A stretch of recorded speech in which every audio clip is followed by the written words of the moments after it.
হ্যাঁ বন্ধুরা, একটা অ্যাকুট কেস আপনাদের সামনে শেয়ার করছি। আমার সামনে যে জেন্টেল লেডি বসে আছেন, কী হয়েছে, নাম হচ্ছে সন্ধ্যা বিশ্বাস। তুমি এসছো কোথা থেকে? গোবিন্দ বসে কোথায়? বসিরহাটের লাইন থেকে উনি আসেন আমার কাছে ট্রিটমেন্ট করাতে। তা ওনার কি এখন ওষুধ তো নেবেই, সঙ্গে হচ্ছে ওনার একটু কী হয়েছে, জ্বর হয়েছে। জ্বরটা বেশ ভালোই আছে, খারাপ কিন্তু নেই, আমি দেখছি 102 এরকম আছে। কালকের থেকে ওনার জ্বরটা এসছে, জ্বরটা আছে। তোমার জ্বরের কষ্ট কি হচ্ছে? জ্বরের কষ্ট কি, মাথা যন্ত্রণা করছে, আর উঠতে পারছে না, বসতে পারছে না, আপনার যেন তিন এগুলো ব্যথা করছে। আর কি কষ্ট হচ্ছে? দম নিতে ইচ্ছা করছে না। আর কি কষ্ট? আমাকে হ্যাঁ, ব্যথা, গা হাত পাগুলো ব্যথা। আচ্ছা, আর মাথা যন্ত্রণা। এবার এত কিছুর সমস্যা, কিন্তু আমরা মেন পয়েন্টে যাব। তোমার যে শরীরটা খারাপ, তোমার কি চুপচাপ শুয়ে থাকতে ভালো লাগে? শুয়ে থাকছো মানে কি, একদিকে এক কাতে শুয়ে থাকছো না এপাশ ওপাশ ছটপট ছটপট করছে? মানে একদিকে শুয়ে থাকতে বেশি ভালো লাগে, ছটপট করতে ভালো লাগে। কিছুক্ষণ শুচ্ছ, শোয়ার পরে এদিকে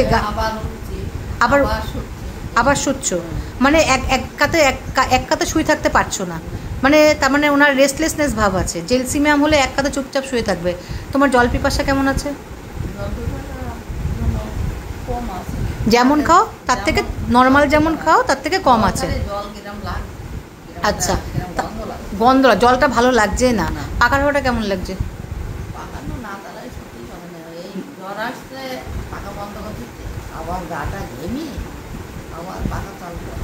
তাহলে একবার শীত করছে একবার গরম লাগছে, এরকম হচ্ছে? তাহলে একবার শীত করছে একবার গরম লাগছে, রেস্টলেসনেস ভাব, গা হাত পা ব্যথা। ইনফ্লুয়েঞ্জার একটা মেন সিমটম হচ্ছে গা হাত পা ব্যথা। পাখা একবার চালালে ভাল লাগছে, একবার চালালে ভাল লাগছে না। জল পিপাসা সেরকম নেই, শুয়ে থাকতেও ভাল লাগছে না। এখানে দুটো ওষুধ মেডিসিন আমরা আনতে পারি, রাস্টাক্স আর ইনফ্লুয়েঞ্জিনাম। এই রাস্টাক্সে কিন্তু পাখার হাওয়া ভালো লাগবে না, শীত করবে, কিন্তু ইনফ্লুয়েঞ্জিনামে অস্বস্তি বোধ, একবার পাখা চালাবে একবার চালাবে না। তাহলে বন্ধুরা, আমি ওনাকে ইনফ্লুয়েঞ্জিনাম 2 ডোজ প্রেসক্রিপশান করব। আশা করি উনি ভালো হয়ে যাবে। এই একটা সমস্যা। আর উনার একটা আমার কাছে আজকে লাইফোমা আছে, অনেক বড় ছিল। ওনাকে যদি আমি অপারেশন করতে বলেছিলাম, তা উনি বলে তুমি দেখো যদি পারো, তুমি তো লাইফোমাটা দেখো। মেনে হচ্ছে ওনার যে আমার জন্য আমার কাছে আসে যেটা লাইফোমা। এই দেখুন বন্ধুরা, দাঁড়া,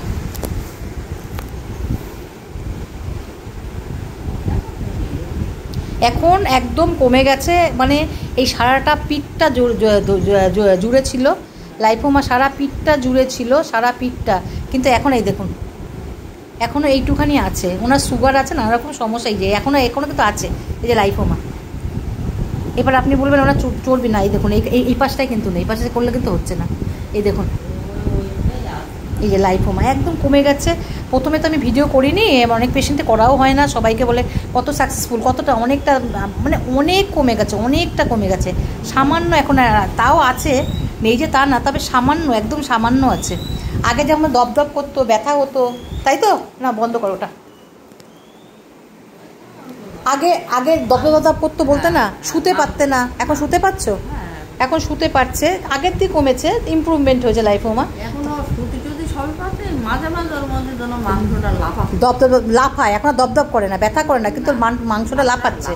তা কি দেখেছিলাম, নাম হচ্ছে সন্ধ্যা বিশ্বাস, বয়স হচ্ছে 60 বছর, হাঁটু ব্যথা, কোমর ব্যথা, এইগুলো দেখেছিলাম অনেক দিন আগে। উনি ডিসকন্টিনিউ করে 22 থেকে শুরু করেছিলাম।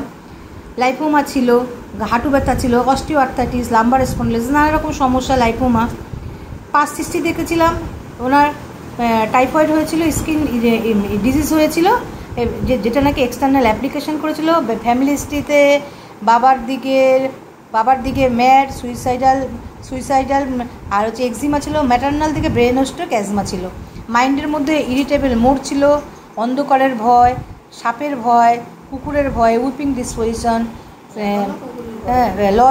লুজ ড্রেস পেপার দেখেছেন, ঢিলেলা পড়েছে, এইগুলো দেখেছিলাম।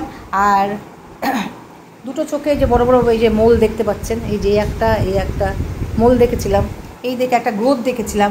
হট পেশেন্ট ছিল, উইপিং ডিসপোজিশন ছিল, হট পেশেন্ট ছিল, রাগ ছিল। খেতে কি ভালোবাসতো?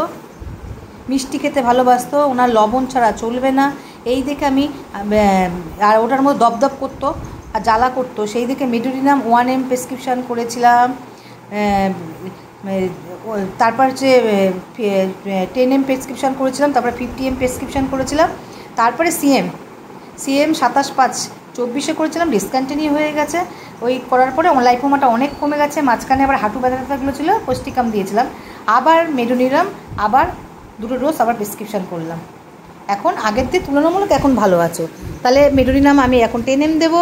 আর বর্তমানে ওনার অ্যাকুইট কেস একটা জ্বর চলছে, তাই ওনাকে একটা ইনফ্লুয়েঞ্জিনাম 2 ডোজ দিলেই হয়ে যাবে। আমি 7-8 ডোজ দিয়ে রাখবো, আর ওইটা খাওয়ার পরে আবার মেডোনিরাম 10M আবার খাবে, দেখি লাইপোমাটা কেমন থাকে। কেন মেডোনিরাম ঘুরিয়ে আবার মেডোনিরামকে নিয়ে আসলাম, মেডোনিরাম ছাড়া ওনার সিমটম আমি কিছু পাচ্ছি না।